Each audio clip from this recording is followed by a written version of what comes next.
Ka tahi anō te kōpae waiata a ngā tapa black o ngai tūhoi ka whakarewa hiake I roto I ngā toa huri noa I te motu. Ahakoa koe nei te kōpae tuatahi āna e hara ia I te ihu puku I roto I te ao puoro I kōrero mai ia kia mātou o te karere I te rānei. Kia ora ko ngā tapa black ahau.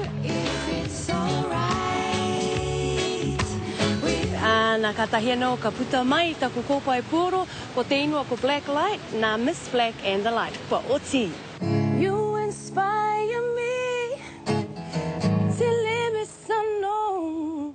Meki I pakeke mai, I roto I nā āhuatanga o te waiata. Ana mai rā no ko ira tētahi o nā mea tino kainākau kia au. Ka tahi anō au ka āhua kaha aro ake ki tēnei, I runga I te mea, I te mutunga mai o te rā me utu nā nama ne. Me haere au ki te mahi, iwa ki te rimakaraka, ki te utu, te whāngai waku tamariki, ana ko tēnei mea te ao waiata, he mea whakareka, he mea pārekareka kia au, mena kāre au I te mahi. Nā reira, āhua, te kaumārima tau te roa, e mahia nei tēnei kōpae puoro I runga I taua āhuatanga. Upon the shimmering moon.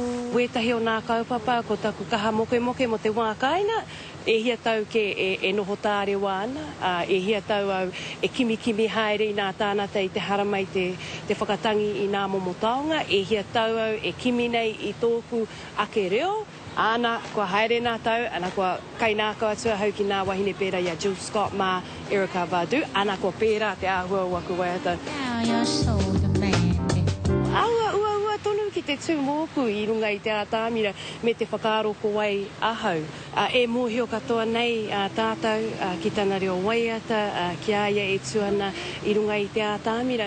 Nā ko tāku e tā, I raka I te hiahia I te urua tiki roto I tēnei ao waiata I runga ake I wōku ake pūkena, nā koira tāku e whai me taku aro ake ki a rātau mā, a pērā I a whirimako mā. Ko te tūmanako, ka kainākau te hunga ki tēnei kōpae puoro, kai te haere kua katoa hau kua oti. Koira te mea nui ki au. Oh, come a little closer.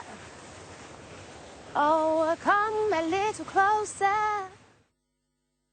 Anā ko tāku ki a koutou e hoa mā hokona taua kōpae moa koutou kohinga kōpae I te kāinga. Nera.